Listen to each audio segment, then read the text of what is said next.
interesting episode of No Filters. We're so good. We're so excited to be here today on our show. As you know, No Filters is our no holds barred live conversation happening on Facebook. And this is our very first celebrity edition. So we're feeling very big right now with ourselves because we've got some of the hottest Nigerian actors are right here with us to talk no holds barred when it comes to love, sex, and relationship. My name is Harry here. I'm also here with my colleague Oyinda. Oyinda, say what's up to Facebook. Hello. Hi. Yes, Oyinda is the social media editor for Love Matters Naija. So all the cool posts you see on our Facebook page, Oyinda is the one that kills it every single time. So we're going to go straight ahead. I know everybody is practically looking forward to this edition, and I'll just go straight into it. I guess first off on the list is an actor. You probably know him from The Johnsons and from MTV Sugar, and also from Chadala and the upcoming movie DOD. We have Olumide Oworu in the house. Hi, Olumide. Hi, guys. What's going on? Oshe, Yeah. Prince of Lagos. You know. You know it, right? Also, we have our second guest also. He is one-time Mr. Nigeria, superstar actor in all the hottest films. You also know him from Sugar and also Chadala, which we're talking about today. Please give a Love Matters welcome to our guy, Emmanuel Ikubese. Hi, Emmanuel, what's up? Emmanuel. So I think the gods of our internet. Emmanuel is still on. Yeah, we have Emmanuel Ikubese on. You heard him when he was hyping Olumide. I'm sure when the connection stabilizes, he will join back. But yes, today's No Filters is our celebrity edition, and it's going to be so lit. We have great conversations today that we're going to be talking about. So much good stuff, everything that has to do with love, sex, and relationships, right? So, Oyinda, let's take it away. Okay. So welcome again, Olumide and Emmanuel in absentia. So we're in COVID times, right? How have you been coping with the whole coronavirus situation? What's it been like? Basically? To be honest, man, I just took it as a break, man. Like, I really just took time to rest, and just reflect on my journey so far. And I feel like generally I just got caught up in that look up early, good work, come back late after traffic, and repeat cycle. That I hadn't really stopped to see how far I had come and how much I had accomplished, giving my age bracket as well. So it really just gave me time to just be like, oh, this guy, they try you. Like, you're not doing bad. And I really just needed to rest as well, I started reading again. I haven't been doing as much reading as I would have liked. So it really helped me just get back, to reading. I really just appreciate the smaller things. I feel like I've done a lot of restructuring of my life's priorities in this period. Different things are more important to me now. I'm more set to live in the moment, other than, I still like to be X for over 10 years, but just taking advantage of the here and the now and actually being present, going to a concert and not recording it entirely on my phone, actually being in the concert and observing and enjoying the concert for what it is. But most of them realize that those videos that they make, I know they watch them again. They're just on my phone. So why did I deprive myself of just being in the experience and enjoying the company of the people that I was with, or even if I was by myself? So I would say, generally, it's just helped me restructure how my life is set up, and I really just took time to rest as well. Yeah, that's really great to know. And like you said, you were part of Chadala. Chadala is a Ugandan web series that is very stuff that talks about sexual health and reproductive health, right? Yeah. Love, sex, and relationships, right? And that is something that we do here on Love Matters. And also, you were part of the project. Tell us, how was that journey like for you being a part of Chadala? It was very interesting because it was literally my first time in East Africa. Now Emmanuel carried me go East Africa for the first time. It was a very long experience. Just being part of a project that you know is going to have a positive impact on the viewers is something that I really appreciate a lot as an actor, because it's one of the ways I feel like as an actor you can give back with your talents, as opposed to just being an escape and distracting people from the general goings on of their day. It's important to really be part of projects that change the narrative and can shape in the way that we would like to see it.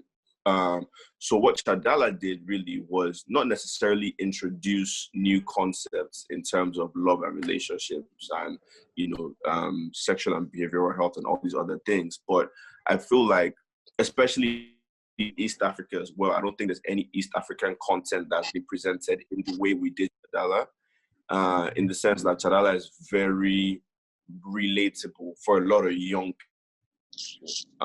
And we also wanted it to be a bridge as well between young people and old people. So older people, in quote, understand that there's actually need to be more sensitive towards the changing times. They need to, change how they relate with the younger people, because there now needs to be good communication. Like, that's one of the things that we really lack in Africa in general. We don't really have a lot of communication, and the absence of communication will generally just lead to people either acting out or trying out things that they don't necessarily need to try out if they're well informed. A lot of out of, so you can't really blame them, because the older people that's supposed to guide us, in quotes, act like these subject matters are taboo. We wanted to just change that notion. So that's really how it was being a part of Chadala. Cast and crew, amazing. Again, first time in East Africa, I thoroughly enjoyed it. And yeah, I look forward to, to being back there to film. Yeah, that's awesome. And Emmanuel, Emmanuel is back. Emmanuel, what's good? Yeah, I'm good. Sorry, Nigeria problem, Nigeria problem. Internet is the Nigeria problem. Don't worry. No, not even that. The power went off, and my internet is the Wi-Fi connected to my power, so I had to wait for the gen to come on. Okay, got you. Yeah. So Emmanuel, talk to us about Olumide spoke to us about how he's coping during Corona with self-care and everything. And I know that you are married. So how is that happening for you? How are you coping with how it help? Because relationships and love and sex and marriage, they're like core themes of what we're doing in Love Matters. Yeah. So how do you, is there like an advice you have for like married couples who are in this new reality together? How do you manage to experience and engage in this new time? What I would just say is it's basically important to find things that you both connect with.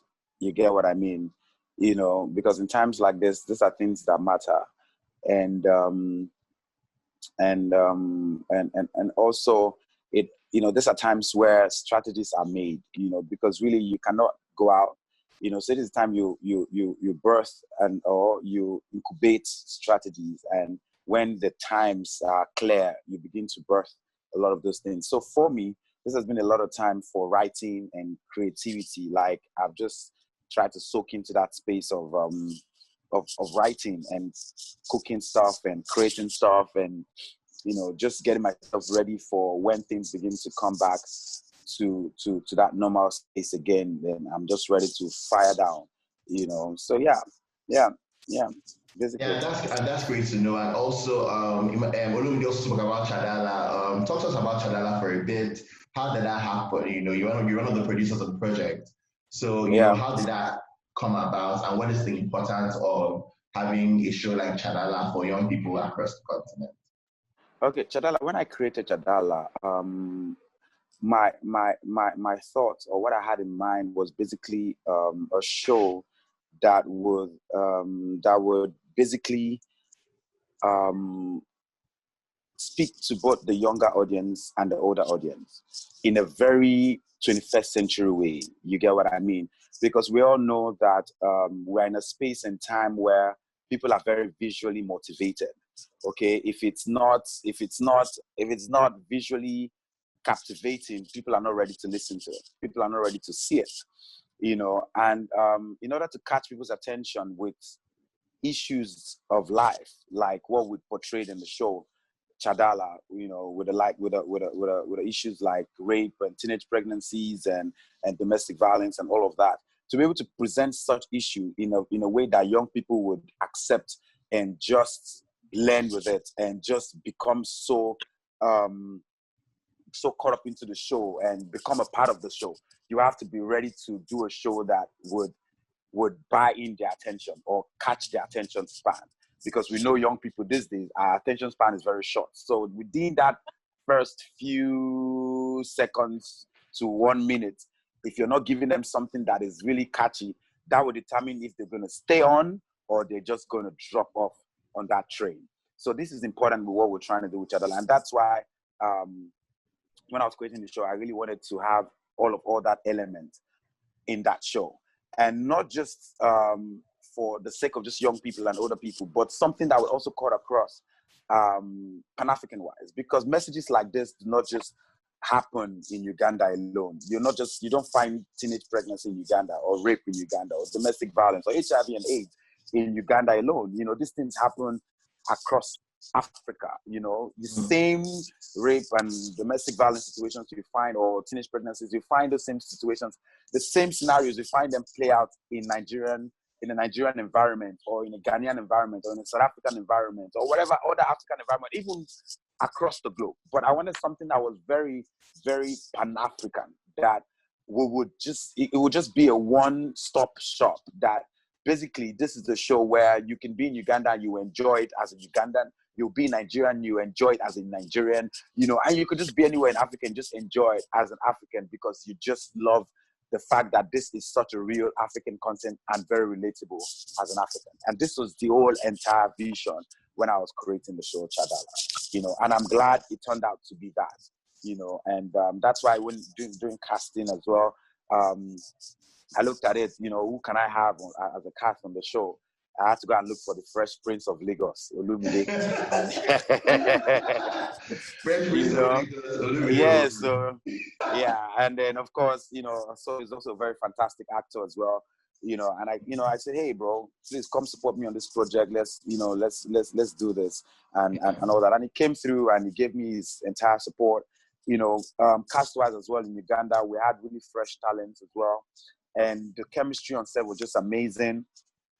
And I believe that those are the things that helped in making the show what it is today. You know, yeah, I had the screening in February at the U.S. Embassy in Abuja, and the you know, I mean, in this screening we had lots of high-profile people. I'm talking like the First Lady of Abia State. We have the daughter of the president, Zahara Buhari. We have the daughter of the former governor of Edo State, Osasu Igbenidion, like really top government people as well, and a lot of people from the private sector as well.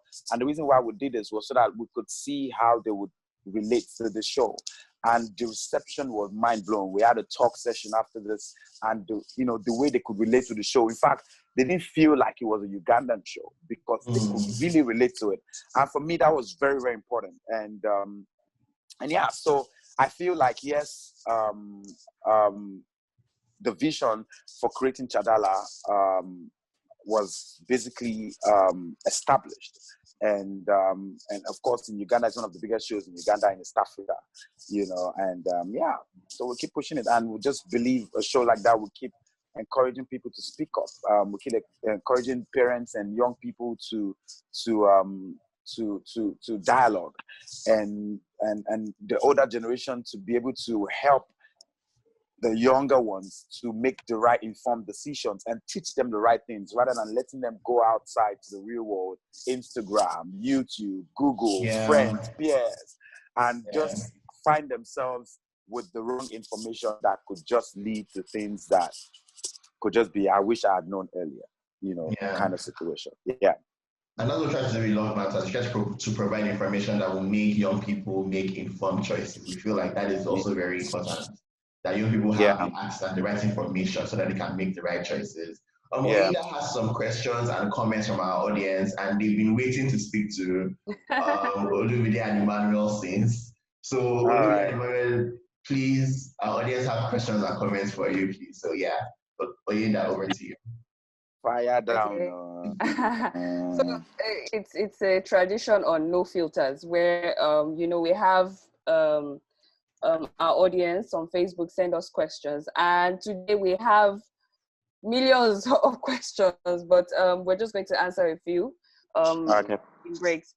So we'll start first with Mazu Chris Chukujeku. He's saying thank you to Love Matters for putting this together. Thank you to Chris. So we also have a question from Wisdom Peter. She's asking that is the fact that we're on lockdown or in the COVID-19 situation causing rape and unwanted pregnancy to skyrocket at the rate that it's going right now. So I think that's talking about the COVID-19 situation. Yeah.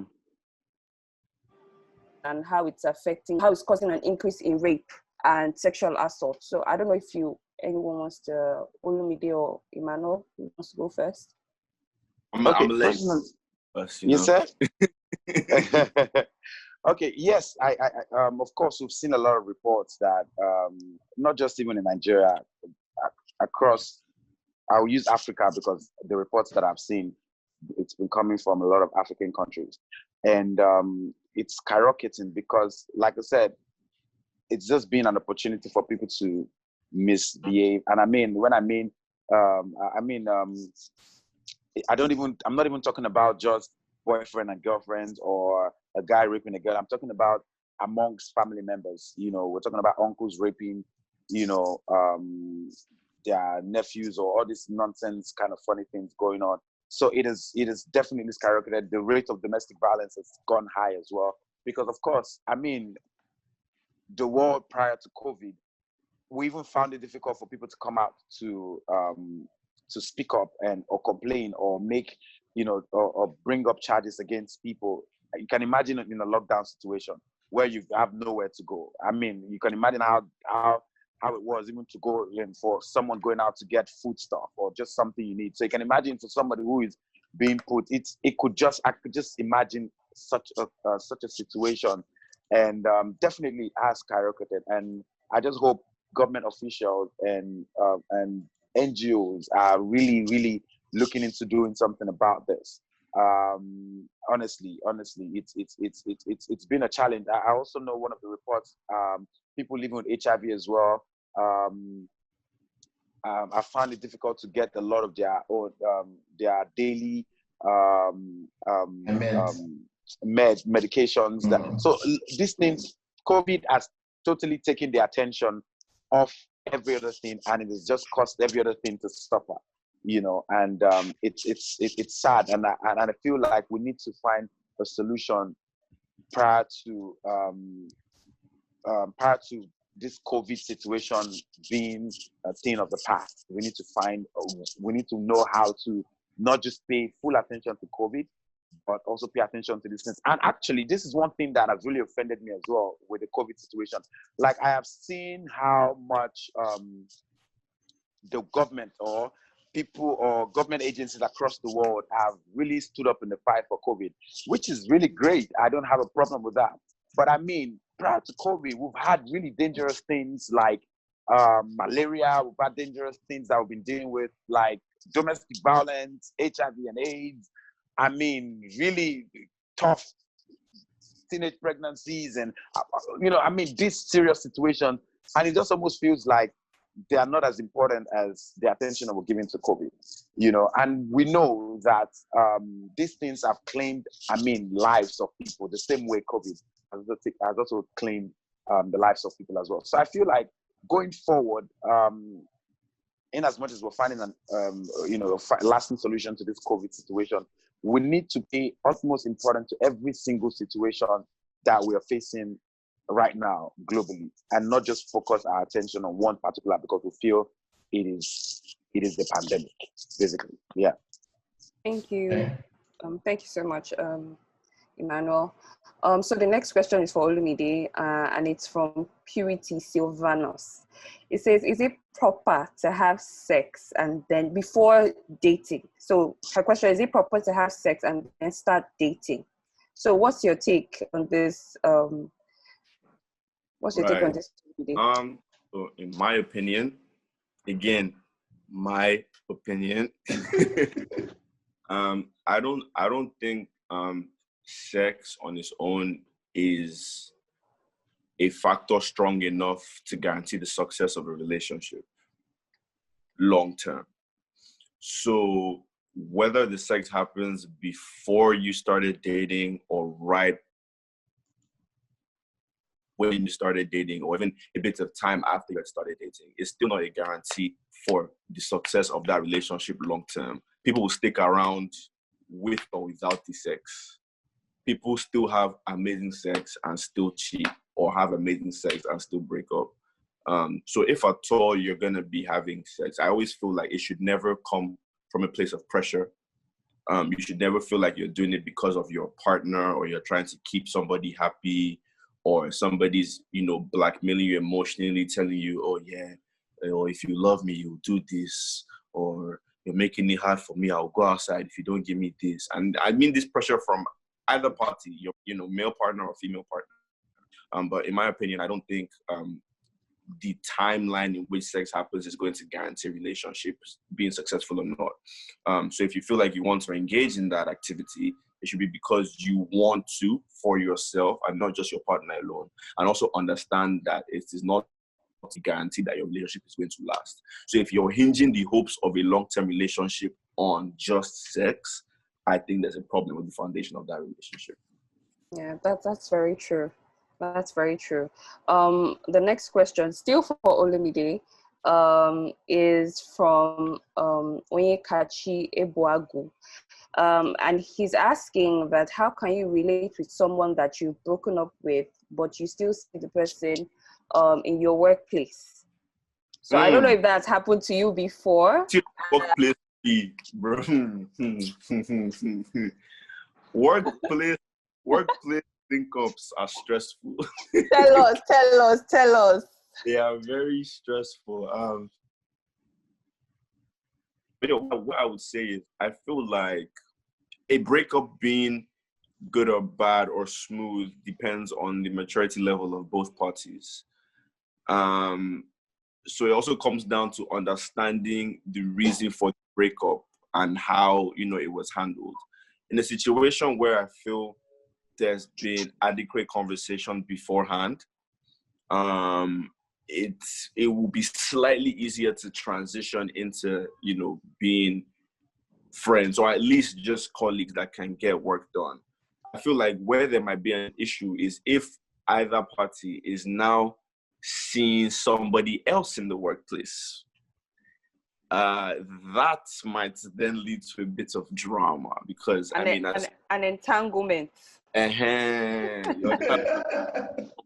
jealous and awkward. So I feel like it's possible to transition and just be mature about the situation. If it honestly didn't work out, if both people tried all they could and it didn't work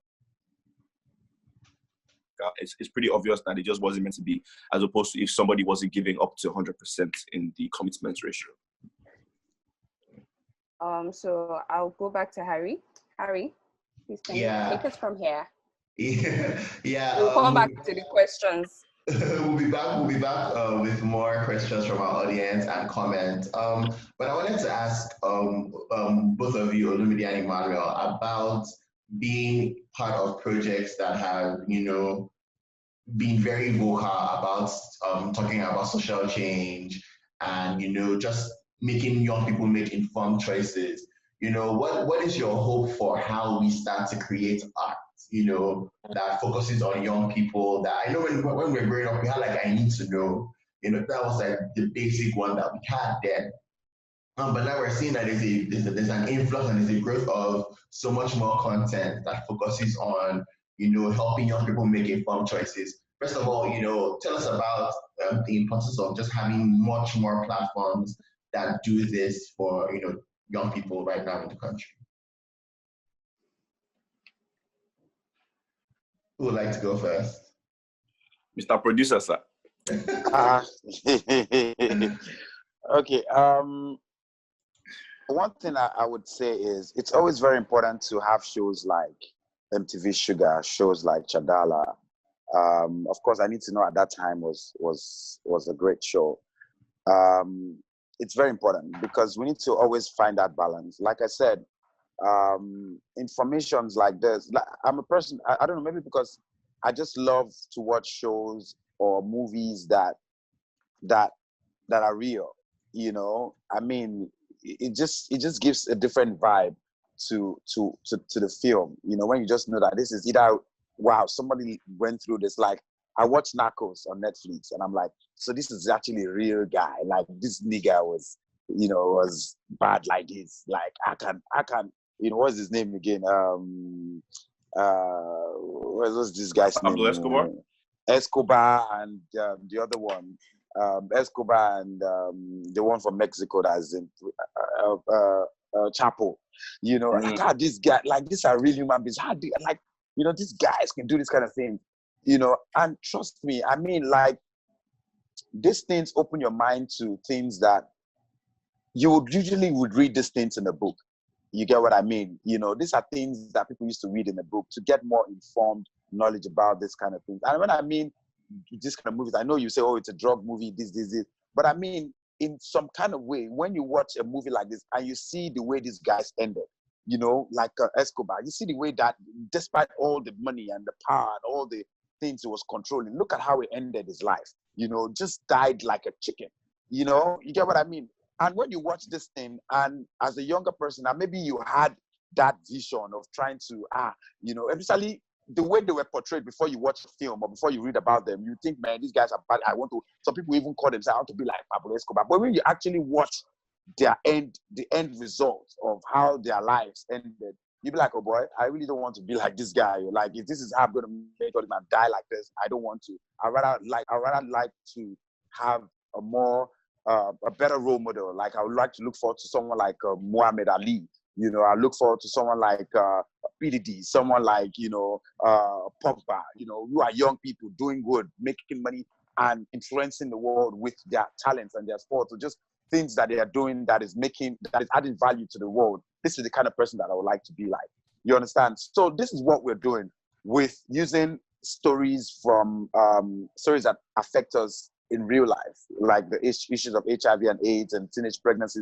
We are basically telling the beginning and the end of the story so that somebody else will watch this film or watch this series and see how this person started and basically be able to put themselves at some point in where this person's life is in that series and be like, wow, I can literally see my life playing out here. If I don't do anything about it now, I might just find myself literally at the same end point where this girl ended, and it won't be a good thing. So we find people making behavioral changes based on somebody else's life because they see that it's real and it relates totally with them, and that's what we're doing. And that's why movies like this are really important. The Chadalas and the MTV Sugars. And that's why you see the longevity of this film, because they are totally, totally, totally important. You understand? So, yeah. Yeah. Olumide, you were going to respond to that also. Like, again, just, borrowing from what Emmanuel just said is TV takes advantage of appealing to multiple senses in terms of, visuals and in terms of audio as well. So you're not just reading it and you're not just hearing it, you're seeing and you're hearing at the same time. So TV as a medium of conveying information is very important, probably the most effective form of conditioning. That's the other side is, especially when you're an actor that's in a position that people appreciate the work that you do, a lot of the times they will pay more attention to exploring content that you're a part of. So if I'm on a project like or Chadala, just because people like me, they're gonna want to watch the show. And then they watch the show and then they realize that it's not just entertaining, you actually learn. So it's edutainment, as we like to call it. So as actors in a position of influence, it just makes sense to lend that influence to causes that we believe in and things that can actually help shape, again, as I said earlier, the population positively. Because entertainment is a cycle, right? You come, you do your shift, you go. Somebody else comes, does their shift, and they go. So while it's your shift, what impact are you having besides just being successful, making all the money? How are you actually touching other people's lives? Because some people will never meet you personally. They will never have a conversation with you, but they will see the work that you're doing. And that is still enough to have some sort of impact in how they go about their own lives. Or I see it personally, I feel like it's just my way of taking advantage of my opportunity, my voice whilst I still have it. Okay. Thank you so much. We're going to take our last round of questions from the audience. Oyinda. Hi. Okay. So our next question is for Emmanuel. So Natasha Meyer wants to know if a young lady with 3 kids can get married to a man of her choice or to married men, and if love still exists without conditions.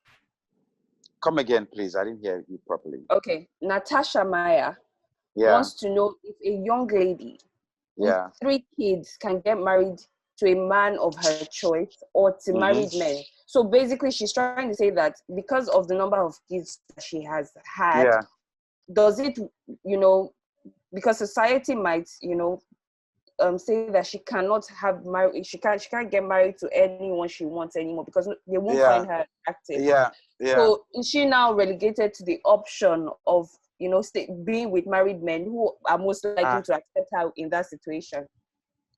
Okay, that's just going from fry pan to fire. Like, I don't understand. Then she's going to add more kids for a father who is not even available because he's married, or something like that. Like, you're just going to worsen the whole situation. See, and I think this is one thing that we need to let women know. The fact that, yes, you have a kid, you're a single mother with kids, you can still find love. Like, come on, don't let anybody put that notion in your head that, I will become an option for someone. And so the best thing for me to do is to still be an option for someone. You get what I mean? Which is even worse, because what you're doing in that case, you're even destroying somebody else's home. You get what I mean? So you're saying, because I cannot have my own home, so you know what? Let me go and destroy somebody else's home. In that sense, you get. So you need to be sure that,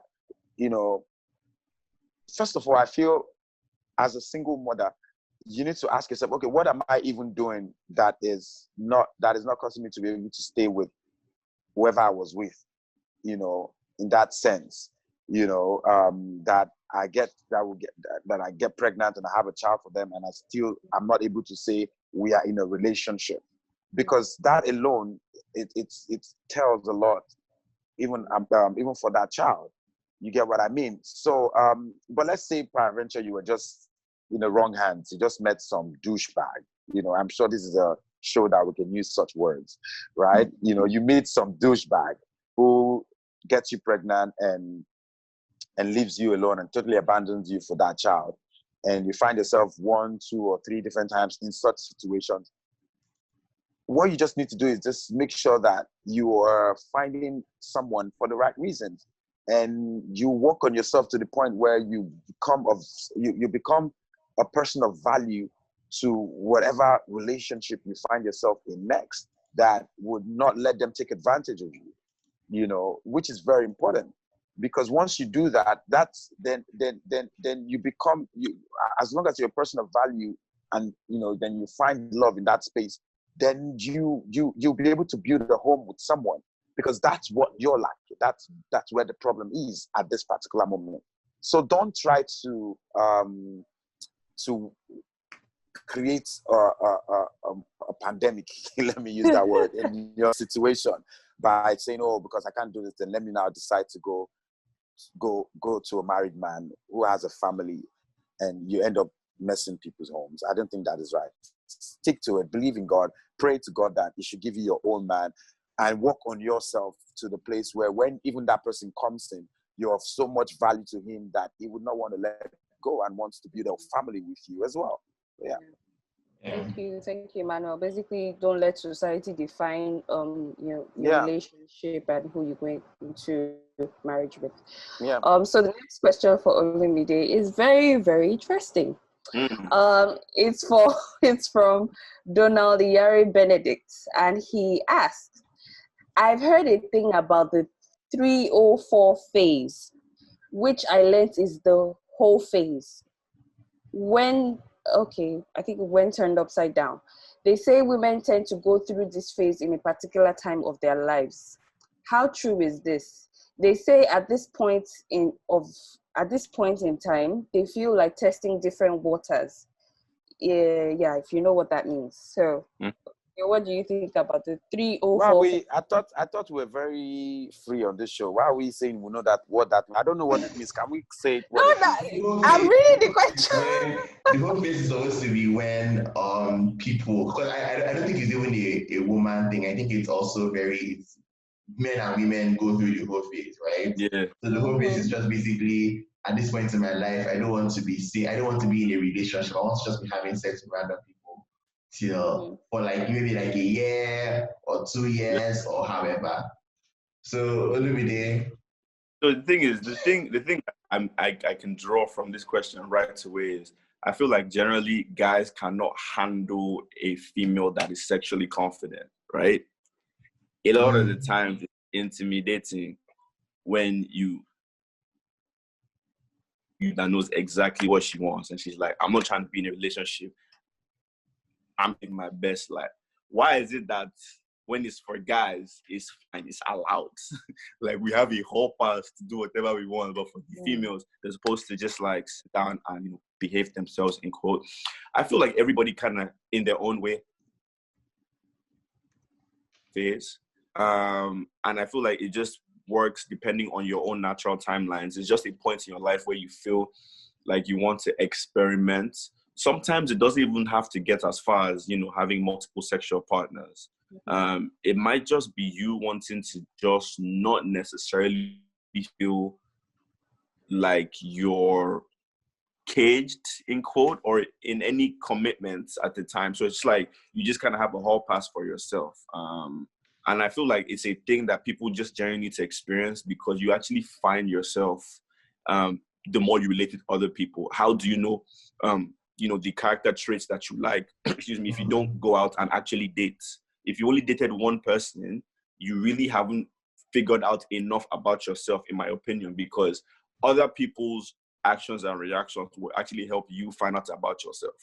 And I really believe in the dating process as well. I feel like dating is very important in learning balance and compromise in a relationship. Things that you cannot really learn outside of being in a situation where you actually have to compromise and go out of your way to do something for somebody else. So I feel like generally the whole phase is very important. You're not trying to be an agbaya and be entering your whole phase in marriage, or when you have kids, when you now start entering the streets and turning up on Friday with your people.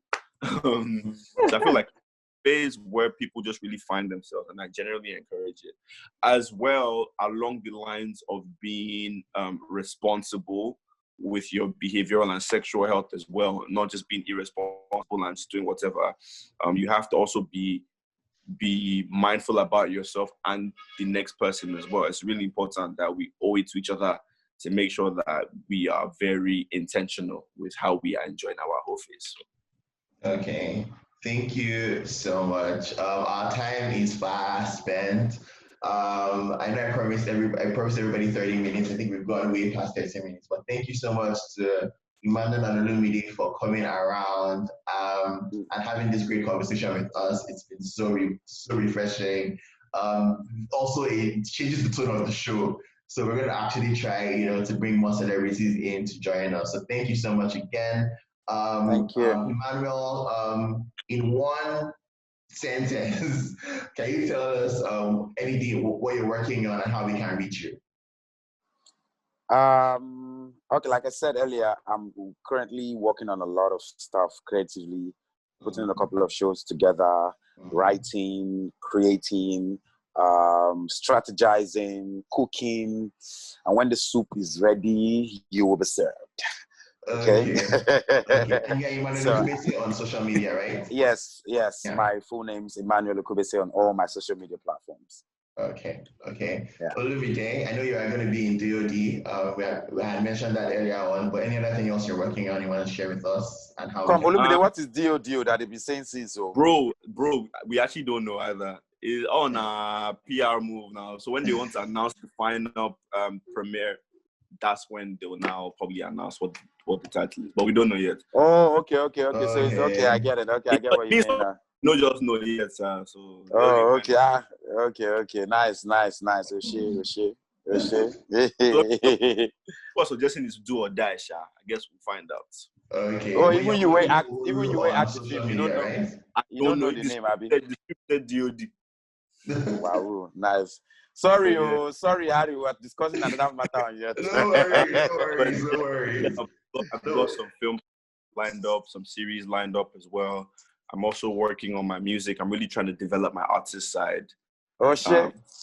So that should be. This is my own Nikon phase, Emmanuel. I know, right? So when the music is out, we'll be hearing from Olumide. Olumide will come through for us and drop a premiere for us when the music is out. Find me on media app. My handles, my name Olumide Oworu. So yeah. Thank you so much, everyone. Thank you, Oyinda, for holding it down on social media also. Thank you. Such a great show today. Oyinda, thank you for having us. Yes, thank you. Bye. Follow us on Twitter, Love Matters NG, and on Instagram, Love Matters Naija _. So we see you next week. Bye-bye.